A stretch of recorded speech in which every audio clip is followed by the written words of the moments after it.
Okay, let's start by discussing the exercise in the last lecture.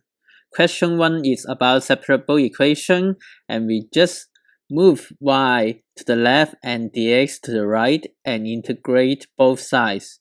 Here I directly apply the initial condition here as the lower limits in the definite integrals, and the rest is not difficult, but you should also be able to get the same answer if you compute the indefinite integrals instead and solve for the integration constant using the initial condition later. Particularly, you probably get natural log y equal to x minus x cubed over 3 per c, where c would take a value such that the same solution is arrived. Question 2 is about the standard form of first order linear ODE. Px here is negative 4 over x, and the integrating factor is the exponential of the integral of px, which gives us x to the negative power of 4. Multiplying this factor to the ODE allows us to group these two terms on the left as a single derivative term, integrating with respect to x, and then plugging in the initial condition will give us the required answer. The last question is about radioactive decay. The given parent to daughter ratio means that a fraction of 4.65 over 5.65 or around 0.823 of uranium-235 remains. As the decay process is exponential, and after each half-life, the number of radioactive atoms halves. 1 over 2 to the power of the number of half-life passed would be equal to the fraction of remaining parent isotope. The number of half-life elapsed would be 200 million years over the half-life tau. Okay, so 1 over 2 to the power of this must be equal to that fraction of 0.823. Solving this equation leads to tau equal to 712 million years. The decay constant is therefore, according to the formula derived in the last lesson, is lateral log 2 over tau, which gives us 9.73 times 10 to the power of negative 10 per year. And note that 0.281 half-life has passed.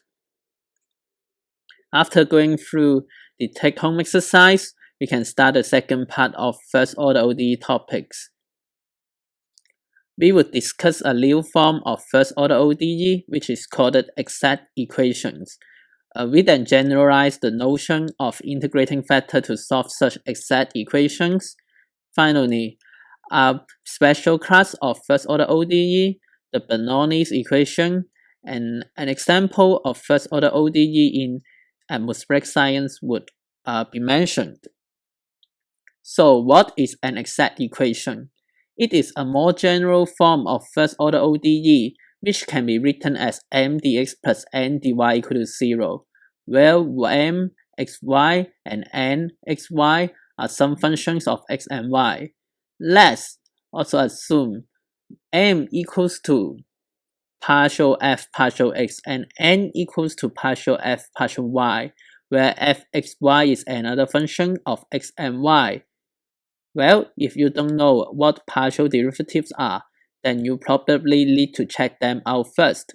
Simply put, they are the same as usual derivatives, but only differentiated with respect to one independent variable, with other independent variables held fixed.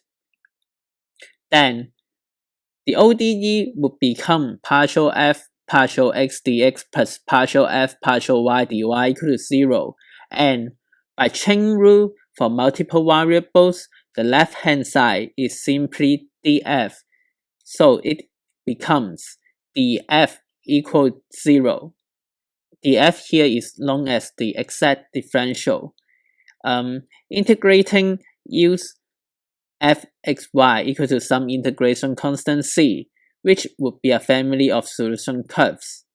df, the exact differential, is actually the change in f due to an infinitesimally small displacement in x and y along the solution curve. And if you happen to know vector calculus, you can also express it in the way at bottom right. The geometrical idea is illustrated here.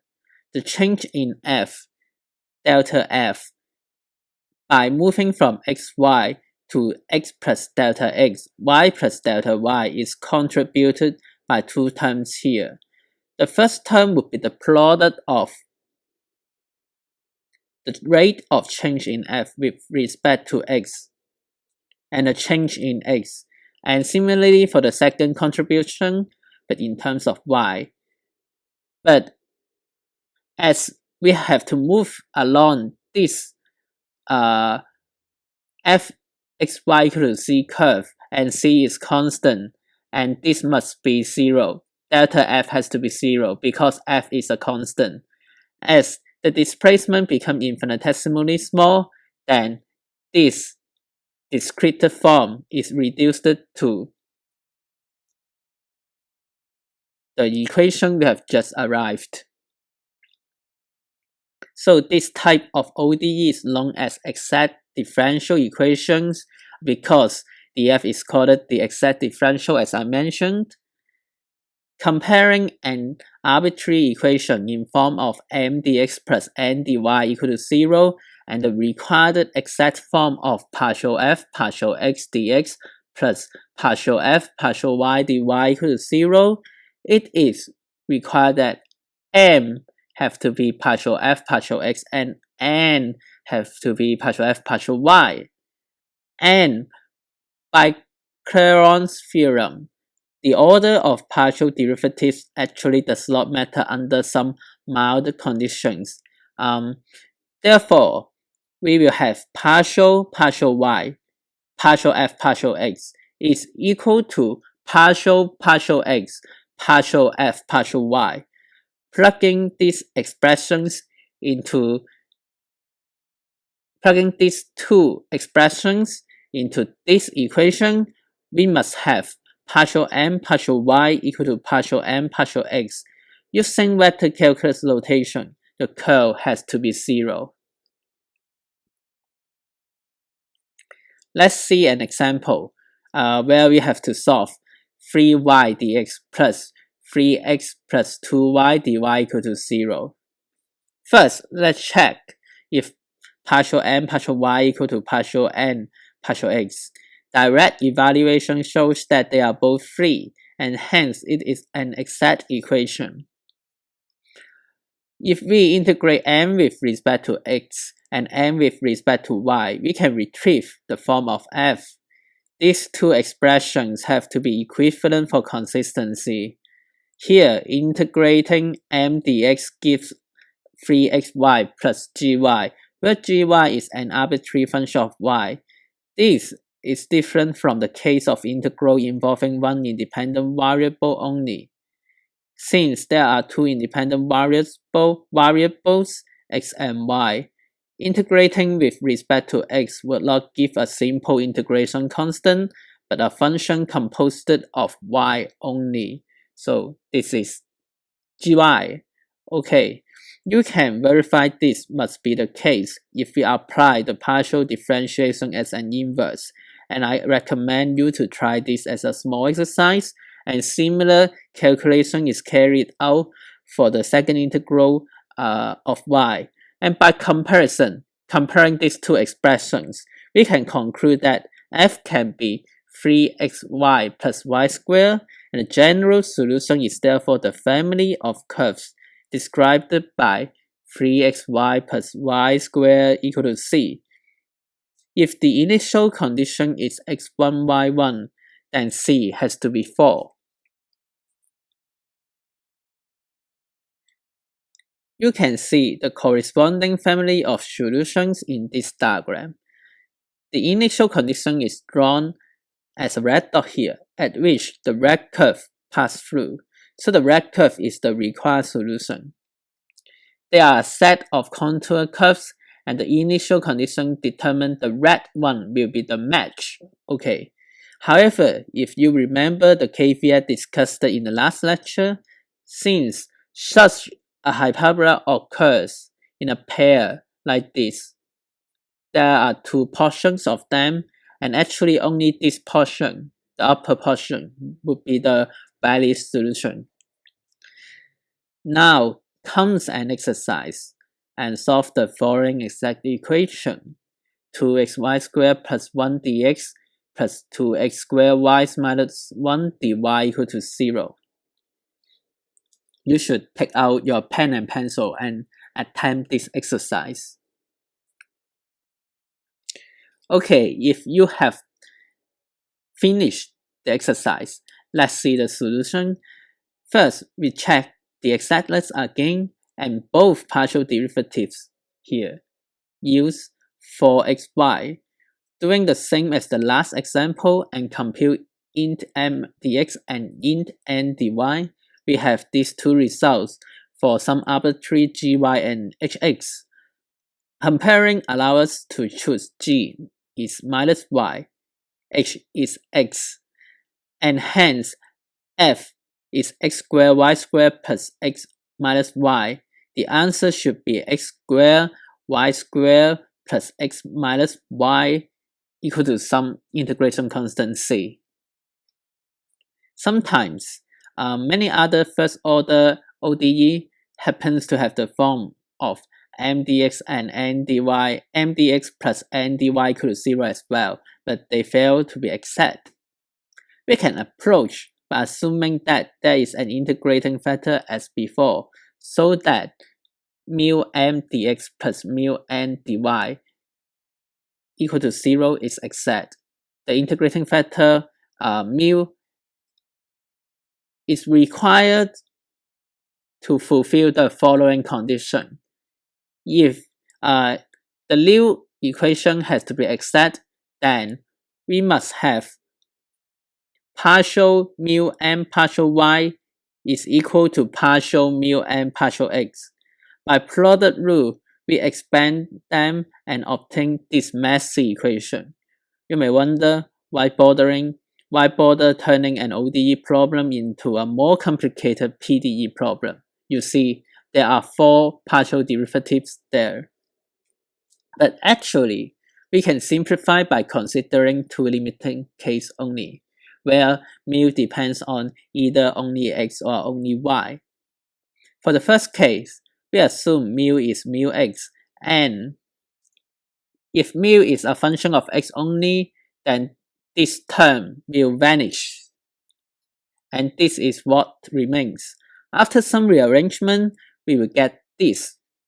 If our assumption is correct, so that mu depends on x only, then of course left hand side will be in terms of x only, and RHS has also to be a function of x only.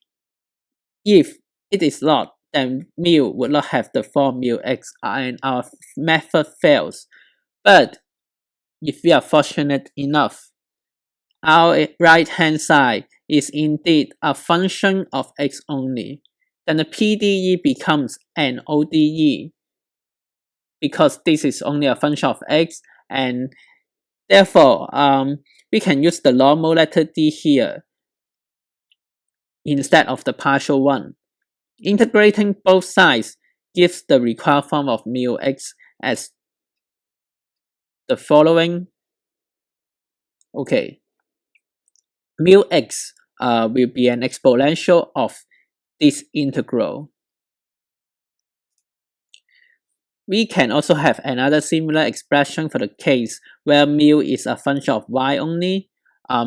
Usually we would not memorize them, but we will check notes or books if necessary. Let's look at this example. First, we looked at the partial m partial y is not equal to partial n partial x, so it is not exact to begin with. We guess an integrating factor mu with x first by computing the earlier expression of this one. Luckily, the result is indeed a function of x only, so mu x would be the exponential of negative lateral x and gives 1 over x.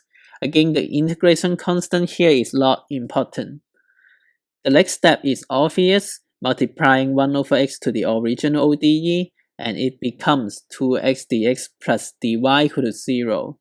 It can be verified that partial m partial y is equal to partial m partial x now. We find f by computing int m dx and int n dy, and it is not hard to see that the solution is just x squared plus y equal to c. And here is another exercise about integrating factor, and you can pause to try this question out. Now comes the solution. We can easily check that the ODE is not in exact form by calculating partial m partial y and partial m partial x as these two expressions. Guessing mu equal to mu x first, we compute this expression as suggested before, but it fails to be a function of x alone. So now we test for mu y instead, and then we would instead get lateral y, and fortunately it is obvious it is a function of y alone, so good. And therefore we can choose mu y as 1 over y, and dividing the given ODE by y would lead to this new ODE. And you can check the exactness as a small exercise. Now, we proceed to do what we have always been doing before, computing int m dx and int n dy to arrive at f equal to x squared plus xy cubed equal to c. We can also approach some ODEs by looking at familiar differentials. Let's say we have an ODE like equation 10 here. The quantity in the parentheses look very similar to this, but with x and y exchanged. And we attempted to divide the ODE by x squared so that this becomes dy over x. The first term, if we do so, then the first term will also becomes y dy.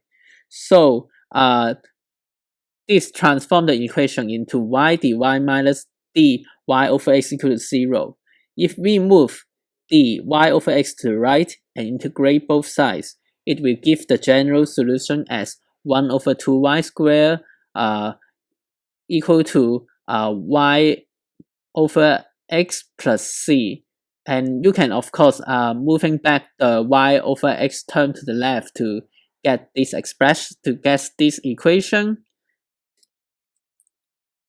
The last type of first order ODE to be discussed is the Bernoulli's equation.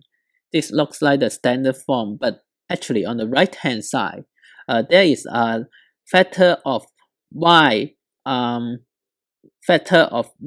to the power of n, so it is nonlinear unless n is 0 or 1. It can be solved by the substitution z equal to y to the power of 1 minus n. Let's investigate the following example. This is a Bernoulli's equation with n equal to 2 here. Okay, so we let z equal to y to the power of 1 minus 2, or y to the power of negative 1, and y will be 1 over z. By chain rule, we can also express dy dx as dy dz, dz dx, and dy dz can be computed from the relation y equal to 1 over z and is negative 1 over z squared. Substituting all these expressions, the ODE now is in the standard form. we just stick to the old method with the integrating factor being e exponential negative x, and we are left with this integration. The integral can be solved while integrating by parts. Again, if you get rusty and forget integrating by parts, you can search for some reference. And the result of integrating by part will be like that. The solution in z is this one. And plugging in back y equal to 1 over z will recover the required answer as this fraction. Let's go to the last part of today's lecture. One application of first order ODE is the hydrostatic balance in atmospheric science, which requires that the vertical pressure gradient force balance the weight of the air parcel as shown in the figure in the book Houghton. By ideal gas law, expressed in the convention used in the field of atmospheric science, rho equal to P over RT, we will have the following expression. Originally, hydrostatic balance is dP dz. dP dz will be the vertical pressure gradient and has to be equal to negative rho g, which is the downward weight of the air parcel. And with this ideal gas law, the right hand side becomes negative g over RT times P. Let's make things simpler by assuming that the temperature can be regarded to be a constant or a representative average so that T equal to T bar for any height. Then we can treat the ODE by separation of variables. Because P is now a function of Z and Z is the only independent variable here, with the boundary conditions that at sea level, P is equal to P naught, which is the sea level pressure. The result, after the definite integration and some rearrangement, would be P equal to P naught exponential of negative G over RT times Z. We can denote RTG as H, which is the scale height, the characteristic vertical length scale of the atmosphere. And then the formula becomes P naught exponential of negative Z over H. And this is the well-known barometric law. Now we have some take-home exercise to do. The first two questions are about exact equations and the third is about Bernoulli's equation. Q4 is about the logistic model of population growth, and Q5 is the derivation of a modified barometric law, which takes into account the linear decrease in air temperature along height. That's all for today's lecture. Thanks for your attendance. If you like this video, don't forget to like and follow. See you next lecture.